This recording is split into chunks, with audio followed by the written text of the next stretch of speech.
On June 12th, Israel began its devastating Operation Rising Lion against Iran. Several key Iranian officials were killed, with many of its nuclear sites also being targeted.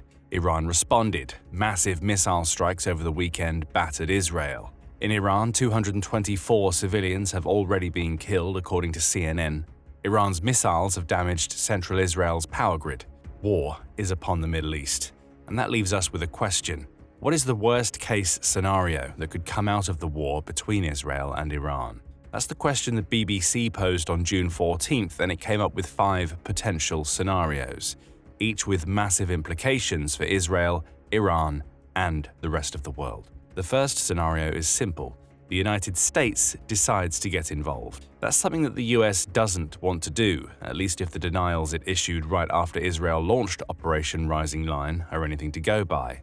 Within hours of Israel's initial attacks, US Senator Marco Rubio was denying any sort of US involvement. "We are not involved in strikes against Iran, and our top priority is protecting American forces in the region," Rubio stated in the wake of the strikes. "Let me be clear, Iran should not target US interests or personnel." While the statement was framed as a warning to Iran, Rubio's message reveals that the US doesn't want to be involved. It might not get its way. The BBC says that Iranian state TV is already lambasting the US for its past and current support of Israel, accusing it of being complicit in enabling Israel to launch an attack that has killed children. That's the last kind of rhetoric the US wants to hear. US President Donald Trump certainly wasn't happy. Just hours before Israel's strike, he said, "As long as I think that there will be an agreement, I don't want them going in." What agreement? Well, the US has spent the last couple of months talking with Iran to try to convince the country to halt its nuclear weapons development program. In Trump's own words, Israel's attack could blow these talks. Without those negotiations, the US may feel it has to follow through on the past threats to bomb Iran itself if it doesn't stop trying to build nuclear weapons. Then there are civilians to consider. On June 13th, Fox 4 KFDW News reported that several volunteer veteran-led groups were already working to get US civilians out of Israel as quickly as possible. They include Grey Ball Rescue and Project Dynamo, both of which the outlet says have deployed people on the ground. The former group is based in Florida and has already been involved in around 730 of these types of rescue missions around the world. Project Dynamo is deploying several teams into Israel to get Americans out of the country. The existence of these groups raises a clear problem. US citizens are in Israel. Consider what this could mean when it comes to US involvement in the war between Iran and Israel. Iran is already sending hordes of drones and ballistic missiles to Israel. What happens if one of those weapons kills a US civilian, or even a member of one of the evacuation groups? Could the US sit back and allow that to happen without any sort of response? Trump might be forced into action.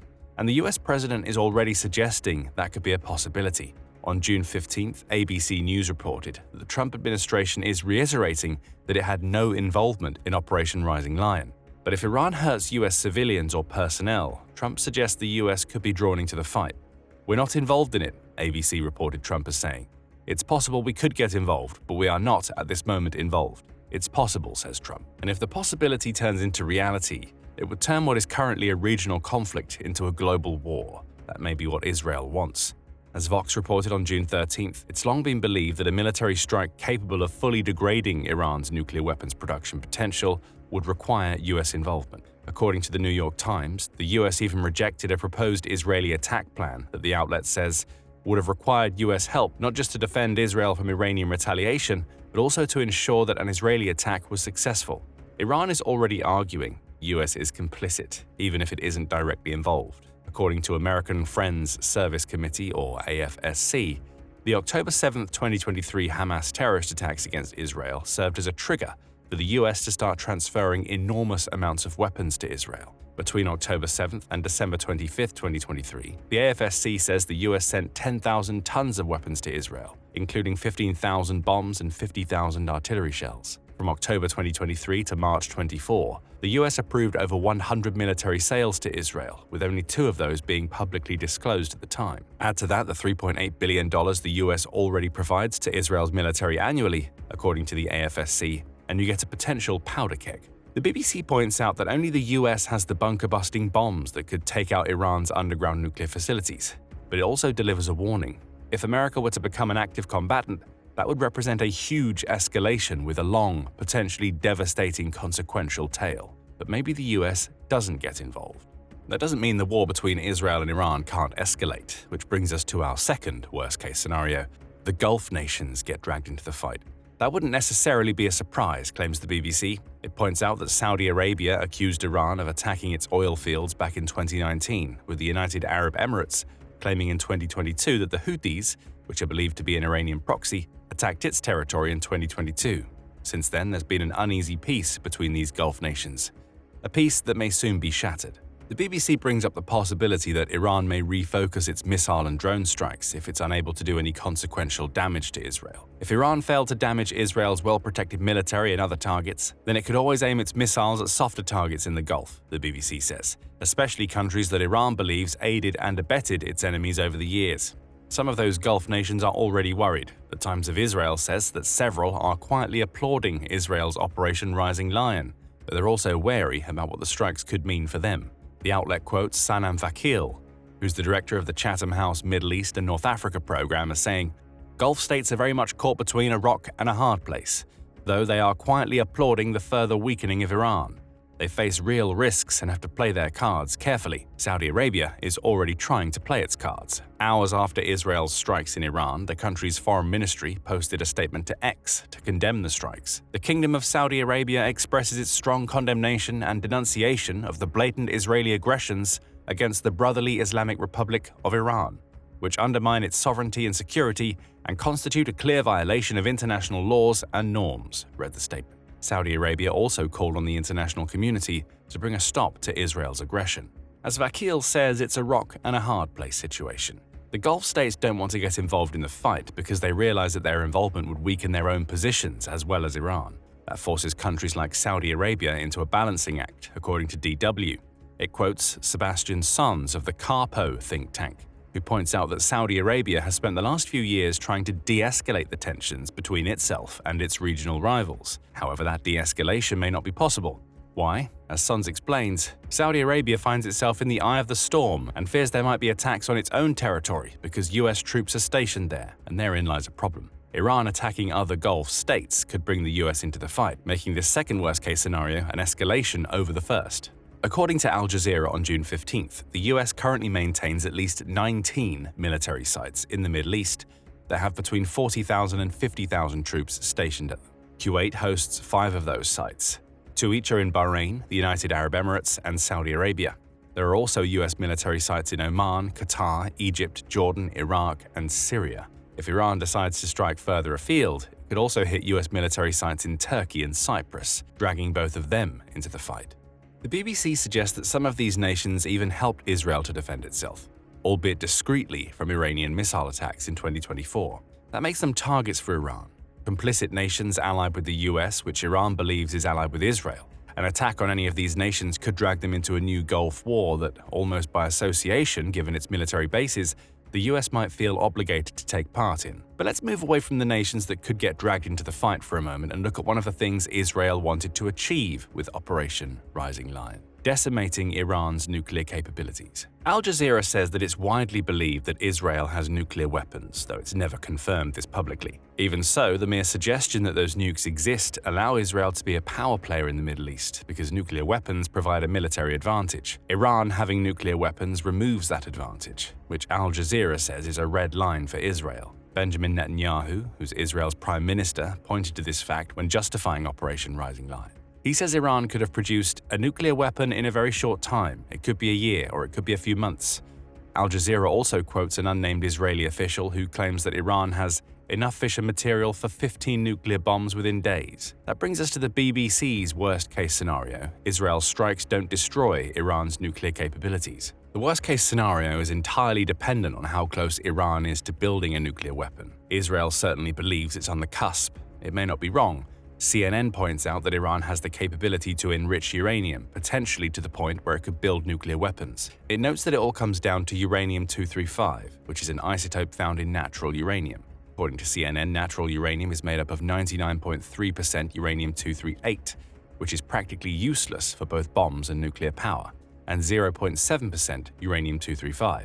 To make natural uranium useful for nuclear power, Iran has to enrich it so that its uranium-235 percentage is about 3.67%. All of that will be fine. The problem is that Iran has enriched large quantities of uranium to the point where it has 60% uranium-235. That's still not enough to create a nuclear bomb, which typically requires 90% enriched uranium. But it means Iran won't have to spend much time on further enrichment if it goes down the nuclear road. Iran Watch says as much, noting that it believes Iran has up to 593 pounds of uranium enriched to 60%. Theoretically, Iran Watch says, it would only take Iran about 2 weeks to pull that percentage up to 90, leaving it with enough enriched uranium to build between 5 and 8 nuclear weapons. Israel would have a problem if that happened. That's why Operation Rising Lion targeted 3 Iranian nuclear sites: Natanz, Fordow, and Isfahan. According to CNN, satellite images along with expert analysis suggest that Israel managed to cause significant damage to 2 of these sites. It also quotes Ali Vaez of the International Crisis Group as saying, "The whole nuclear supply chain has been disrupted. This chain is now broken, but it could be put back together in a matter of months because Iran has both the know-how and the material that is required for it." Vaez concludes, "This is not a problem that will go away simply with aerial strikes. Therein lies Israel's issue. It doesn't have the aerial capacity to destroy Iran's nuclear facilities forever. As we mentioned earlier, it would need the US bunker-busting bombs to even come close. If Iran can rebuild, we could only be months away from it building a nuclear weapon and changing the entire complexion of the Gulf region. What if Israel's attack convinces Iran's leadership that its only way of deterring further attacks is to race for nuclear capability as fast as it can?" the BBC asks. It's possible. Avoiding that situation could force Israel into further attacks, escalating the situation further. Iran making that decision would also anger the US, which is actively negotiating with Iran to curtail its nuclear activities. So you get the specter of US involvement again, only this time, the war will be fought with a version of Iran that has nuclear weapons. How long would Iran allow itself to be battered by airstrikes before it uses those nukes? It's a question that nobody wants to see answered. And it's not just the prospect of Iran getting nuclear weapons that should cause the world to worry. The BBC's 4th worst-case scenario is that the emerging war between Iran and Israel causes a global economic shock. We can already see the start of this shock happening with oil prices. By mid-afternoon on June 13th, oil prices had already risen by 7%. Brent crude, which the BBC calls the main international benchmark of oil pricing, rose by more than 10% before settling down to around $74 to $75 per barrel. While that price still means that Brent crude is 10% lower than in 2024 and significantly lower than the $130 it spiked to when Russia invaded Ukraine in 2022, we also have to remember the energy crisis those previous spikes have caused. In several countries, these rising oil prices have the potential to cause stagflation. This is a term used to describe a situation in which persistent high inflation combines with high unemployment and a stagnant economy. And it's a problem that could soon affect many nations. The Guardian reports on comments made by Matt Gertken, who is a geopolitical analyst with BCA Research, on June 14th. "We've already seen a minor oil price spike, yet Israel has not finished its campaign and Iran has not fully retaliated. In the worst-case scenario, which now has 45% odds, we could see Iran retaliate, the US enter the fray, and oil prices double as Iran strikes regional oil supply. We've seen the first major Iranian retaliation with its missile strike against Israel. The mentions of the US along with Iran hitting regional oil supplies brings the first and second worst-case scenarios the BBC mentioned into the equation. Neither has happened yet, but it shows that the world is currently on a knife edge when it comes to Iran's ability to affect oil prices. Any oil supply shock would have global implications, Gertken adds, reminding the world of the US's inherent advantages, weighing on European and Chinese economies, and playing into Russia's hands in Ukraine. Russian President Vladimir Putin may see an opportunity here. Higher oil prices caused by Iran attacking other nations' supplies could allow him to finesse his way back toward making Russian oil a needed commodity, especially in Europe. And it gets worse on the economic front. What if Iran reactivates the Houthis in the Red Sea? The attacks the militant group started in 2024 had already cost the Egyptian economy $6 billion by November 4th of that year, says the Maritime Executive. Traffic through the Suez Canal was done up to 70% at various points during the year as container ship operators were forced to divert and take much longer routes. Those routes affected supply chains and product prices. All of this would weigh heavily on global economies trying to absorb the shock of the oil price rises a war between Iran and Israel would cause. So we get a combination of a global economic shock combined with the revitalization of Russia's oil sales. For Putin, that would mean the ability to drag the Ukraine war out longer, at a time when Ukraine's allies, particularly the US, have their attention diverted by the fight between Iran and Israel. Russia could end up being the big winner in the wake of this fourth worst-case scenario. Finally, there's one more scenario the BBC envisions. One that seems like a strange worst case at first until you consider the implications. Iran loses and the regime falls. That seems like a strange worst-case scenario, given that it's exactly what Israel wants to achieve. Iran's current regime falling would eliminate the prospect of it having nuclear weapons, which solves one problem, and would also minimize Iran's attacks on oil fields that could cause an economic shock. However, the loss of the current regime also creates a power vacuum in the Middle East, a vacuum that several nations would rush to fill. What vacuum could it leave? The BBC asks about the possibility of Israel eliminating Iran's current regime. What unforeseen consequences would there be? What would civil conflict in Iran look like? These are questions for which we don't have answers right now, though we can look to the state of countries like Iraq and Libya. Both lost strong central governments, albeit dictatorial ones, and both are now shadows of their former selves. The same could happen to Iran, which would dramatically alter the power balance in the Middle East. Forbes senior contributor Paul Idden highlights this problem in a June 15th article. He points out that former Iraqi leader Saddam Hussein's loss during the Gulf War led to his military being neutered. This was a fighting force that once numbered 1 million active soldiers and had fought Iran to a stalemate before the US got involved. A vacuum was created. With Iraq neutered, Iran was able to rise as the Middle East power broker it is today. Idden says that Netanyahu saw all of this coming, noting, "It's worth remembering that Netanyahu has been warning about the imminent dangers of a nuclear Iran since at least 1995. The point here is that we've seen this worst-case scenario play out before. The fall of Iraq gave rise to a more powerful Iran. Would Iran's fall, be it to Israel alone or a combined global effort, lead to the rise of another nation that could become a threat to the global order? We've already talked about how the economic shockwaves created in the oil sector could empower Russia. Putin might see an opportunity to move into a devastated Iran, bolstered by the anti-West sentiment that would surely exist in the country following a war with Israel. China might do the same. These are two global geopolitical heavyweights that have the potential to get even stronger if Iran's regime falls. The Middle East Forum also points out that both the Kurds and Baloch populations in Iran could see an opportunity to rise if the current regime falls. Both resist Iran's current regime. The Kurds call for a secular and federalist version of Iran that revolves around a decentralized government. The Baloch population may finally see an opportunity to separate from Iran entirely. After all, it was only in October 2024 that the Middle East Research Institute reported on comments made by Baloch leader Haibiar Mari that the Baloch are part of a nation that is currently under Iranian occupation. Without Iran's regime to stop them, the Balochs may separate into their own nation-state. There are so many questions about what all of these scenarios could mean for the future if Iran's regime falls. Is it a case of better the devil you know than the one you don't? We'll only know if this final worst-case scenario comes to pass. For now, Israel is trying to hit as many Iranian officials and political leaders as possible with Operation Rising Lion. Check out our video covering the outcome of the initial strikes last week to learn how much damage it has caused so far. And if you enjoyed this video, please subscribe to The Military Show for more up-to-date coverage on the latest developments in the war between Iran and Israel.